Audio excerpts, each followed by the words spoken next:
Hey, keep quiet. Oh my God.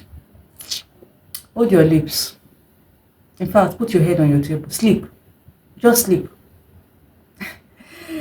Yeah, welcome back to TED Talk. This is episode 4. If you've not watched the previous episodes, please pause this video, watch the others so you have a background to what we're talking about. I know many of us parents have struggled with setting boundaries for our children or even educators setting boundaries in school. Let's be truthful to ourselves. When you are at a seminar or a workshop, is it possible for you to just sit still for the length of the 2-3 hours without any side talks, looking for trouble, pinching your friend or something? Is it possible? Let's be truthful. For me, I would say it's not, because there must be something that would trigger you to either want to confirm from a friend or, just to keep yourself active, right?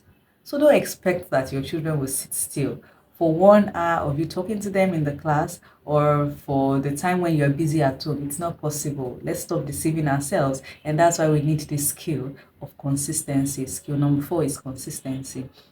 Now, for you to be consistent in setting boundaries, the first thing you need to know is that your boundaries must be based on your values, not on somebody else's value. It's easier to follow a value, it's easier to follow something that you set based on your value than what is based on other people's value. For example, some people might be able to say, oh, I don't want my child watching TV. Why? They might have support or other things to keep the child engaged. But for you, it might not work because you know the kind of home you're building, you know the kind of job you do. It might not work for you. So you won't say because somebody said TV is bad in my home, so I want to also adopt that. It won't work. Now, apart from setting boundaries or being realistic with working with your children in whatever you ask them to do, you must make your terms clear and simple, age appropriate. Let them understand exactly what you want them to do. Don't just say keep quiet, don't talk.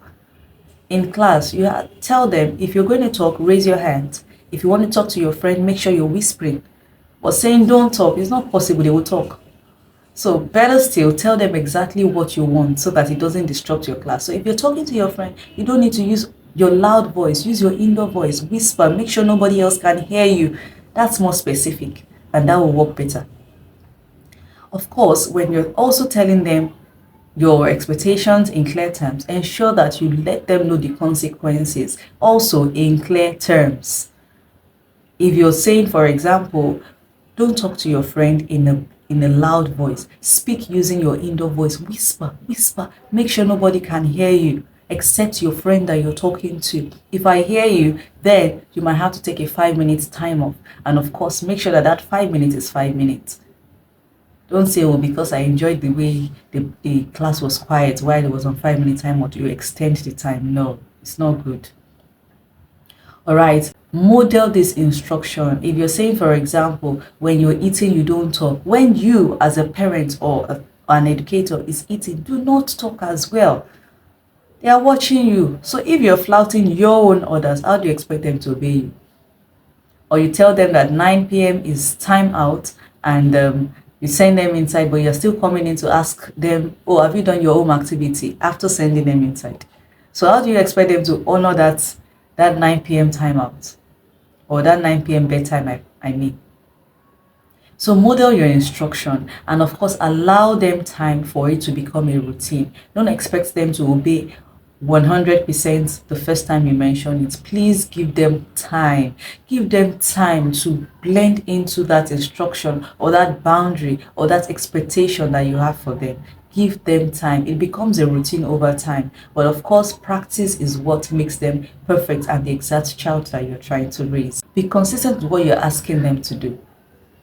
Yes, you have to be consistent. Let it not be based on your moods. That when you're in a bad mood, you're just cranky, you're just all over the place and, getting them to do what you have to do.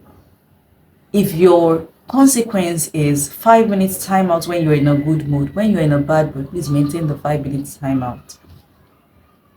When you're consistent like that, it helps you to form a total child. They understand that there's rules, they understand that there are consequences, they understand all of these things, and it's easier for them to follow it. Unlike you being up today and tomorrow you're down. Today, because you're in a good mood, you let it go when they misbehave. Tomorrow, because you're not in a good mood, you spank. No, If you're going to punish, let your punishment be consistent. Let it be consistent. Let them know that if I do this, that mommy doesn't like, or that daddy doesn't like, or that my teacher doesn't like, I'm going to get this as a consequence. And make it an habit that you stick to your words.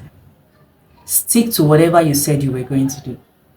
I hope this helps. I'll see you in my next video. Bye.